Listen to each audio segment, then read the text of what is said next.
ସାଙ୍ଗମାନେ ଜୟ ଜଗନ୍ନାଥ। ଆସନ୍ତୁ ଦେଖିବା ରେଷ୍ଟୁରାଣ୍ଟ ଷ୍ଟାଇଲ ପୋଟଳ ଆଉ ପନିର ବଟର ମସଲା ବିନା ପିଆଜ ରସୁଣରେ ପ୍ରସ୍ତୁତ। ତ ମୁଁ ଏଠି ଦେଖନ୍ତୁ କିଛି ଅଦା ନେଇଛି ଏବଂ ଅଦାଟିକୁ ଛୋଟ ଛୋଟ କରି କାଟି ନେଇଛି ଓ 2ଟି ଟମାଟୋ ନେଇଛି ଏବଂ ତାକୁ ମିକ୍ସଚରରେ ଗ୍ରାଇଣ୍ଡିଙ୍ଗ କରି ନେଇଛି। ତାପରେ କିଛି କାଜୁ ନେଇଛି ଓ ତାକୁ କିଛି ସମୟ ପାଇଁ ପାଣିରେ ବତୁରେଇ ତାକୁ ମଧ୍ୟ ଗ୍ରାଇଣ୍ଡିଙ୍ଗ କରି ନେଇଛି। ତାପରେ ମୁଁ ଏଠି ଦେଖନ୍ତୁ ପ୍ରାୟ 1 କିଲୋର ପନିର ନେଇଛି ଏବଂ ତାକୁ ସାଇଜ୍ କରି ଛୋଟ ଛୋଟ ପିସ୍ରେ ଏବେ ଆମେ କାଟି ନେବା।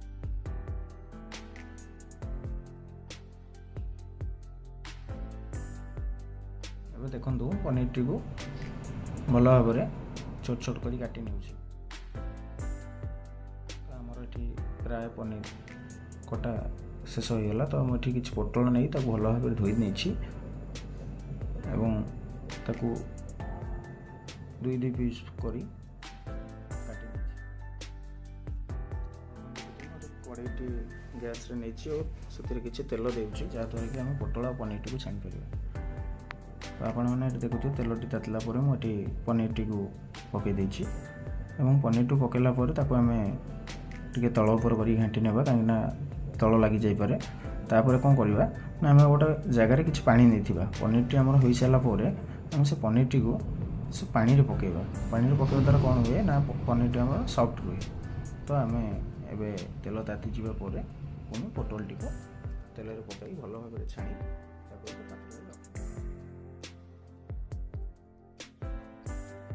ଆପଣ ଆଉ ଏକ ଜାଗାରେ କିଛି ତେଲ ନେବେ ଆମର ମସଲା ପାଇଁ।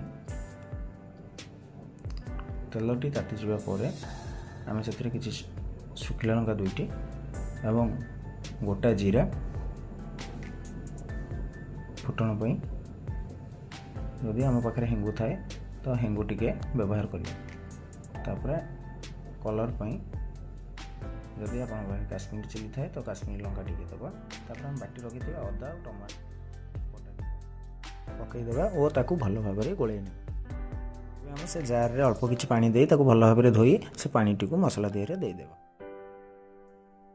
ମସଲାଟିକୁ ଆମେ ଟିକେ ଭଲ ଭାବରେ ହେବାକୁ ଛାଡ଼ିଦେବା। ତାକୁ ଭଲ ଭାବରେ ଗୋଳଉଥିବେ, ଲୋ ଫ୍ଲେମ୍ରେ ମସଲାଟିକୁ ଭଲ ଭାବରେ କରିବେ। ମୁଁ ଏଠି କିଛି ହଳଦୀ ନେଇଛି।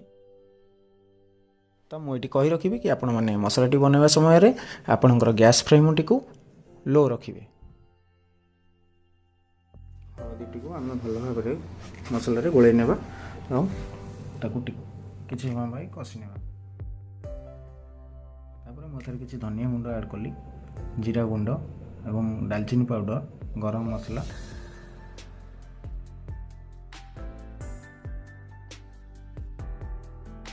ଭଲ ଭାବରେ ଗୋଳାଇ ନେବା। ଏବେ ମୁଁ କିଛି କସ୍ତୁରୀ ମେଥି ପତ୍ର ଆଡ଼୍ କଲି, ଗୁଣ୍ଡ ମସଲା ଦେଇଛି, ସେଥିରେ କିଛି ପାଣି ଆଡ଼୍ କରିବା ଏବଂ ତାକୁ ଭଲ ଭାବରେ ଗୋଳାଇ ନେବା। ଦେଖିବେ ଏବେ ଆମର ତେଲ ଅଂଶଟି ବାହାରି ସାରିଛି। ଏବେ ଆମେ ଗୋଟା କାଜୁଟିକୁ ସେଥିରେ ଆଡ଼୍ କରିବା ଏବଂ ଆମେ ତ ଲୁଣ ଦେଇନଥିଲେ, ତ ଏବେ ଆମେ ସ୍ୱାଦ ଅନୁସାରେ ଲୁଣ ଦେଇଦେବା। ତାପରେ ଆମେ ତାକୁ ଭଲ ଭାବରେ ଗୋଳାଇ ନେବା ଏବଂ ତାକୁ 4ରୁ 5 ମିନିଟ୍ ପାଇଁ ଲୋ ଫ୍ଲେମ୍ରେ କଷିବା, ଯେପର୍ଯ୍ୟନ୍ତ ଆମର ଗ୍ରେଭିର ତେଲଟି ଉପରକୁ ନ ବାହାରେ।